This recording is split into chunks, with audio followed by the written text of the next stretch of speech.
Joining us now to discuss the Fed's playbook in 2024, Dennis Lockhart, former Atlanta Fed president. And it's great to see you, President. Thanks, Joe.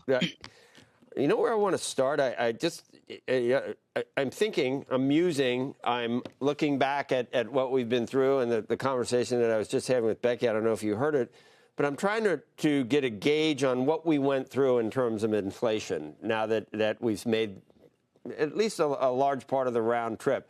I'm starting to think, you tell me, is it more akin to transitory pandemic-related supply issues, or is it more akin to we spent way too much, we devalued the dollar, we were too profligate with a couple of administrations, that caused wages to start going up because people needed more money, and it's the classic wage price spiral. I'm starting to think that because we handled it and it did come down so quickly that maybe it was transitory all along.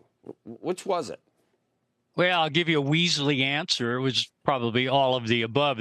I think what caused the inflation were a number of factors that came together at the same time. I don't discount the fiscal stimulus, but it is appearing that it took a long, long time, but the inflation was related to supply chains and to markets that were out of balance, and now they're coming back into balance, and we're seeing the price pressures resolve because of markets working. So I put a lot of weight on that sort of long transitory story. Yeah, things never repeat; they just rhyme, and it can definitely be a little bit of both. But the reason I'm asking it, I'm just wondering whether it makes the full round trip, or whether we get stuck where we are here in the last, let's say we're at 3.5 or 4, and whether we're not going to get the last two might be those other things, might be wage pressure, so we're sort of in a hybrid between that horrible situation we faced, back in the Volcker years, and maybe something that just takes care of itself as time passes.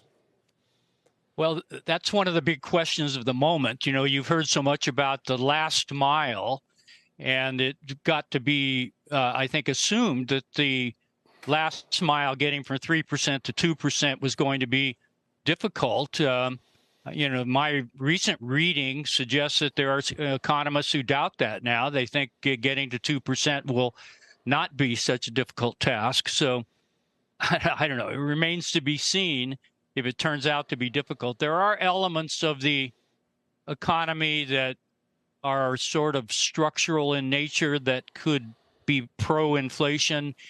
For example, I think the labor markets are going to continue to be tight. We're not going to have a surplus of labor, and for that reason, there might be some chronic pressure on wages. And the reason that I'm thinking about all this is the likelihood or the prospect do we have it right? Does the Fed have it right in terms of next year's cuts? And if we don't get that last mile, and if the economy stays, you just heard Leisman talking about everybody spending a lot of money on Christmas. If the labor market stays strong, we don't get that last mile, or it's much more difficult to get down further. Why would the Fed cut if the economy stays strong? Well, the summary of economic projections can be way overinterpreted. It's how they see the world at a point in time. 19 individuals. It doesn't necessarily translate into policy, and it's not a communication of the committee itself.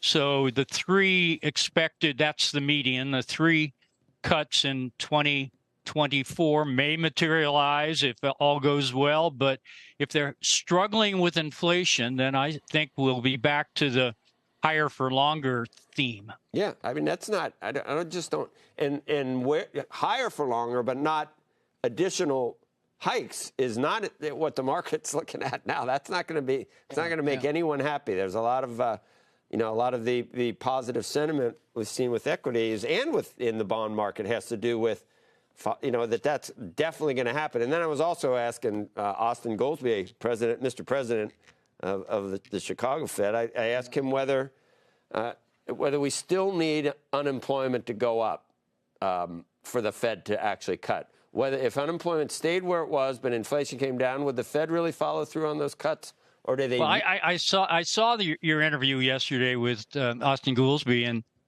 I thought he evaded that question. Actually, I don't think he actually directly answered it, as I recall, at least.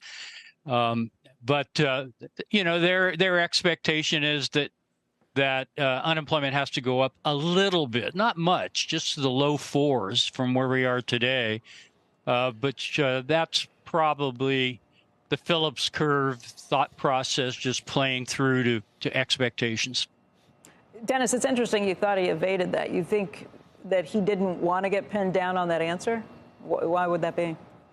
Well, I don't think central bankers like to predict higher unemployment, for one thing. They prefer that this be as immaculate as it possibly can be. So far, it's been pretty impressive, I have to say, that we've gotten inflation down to where it is today, and by some measures, using run rates and shorter term measurements, we're not that far away from 2%, or at least 2.5%.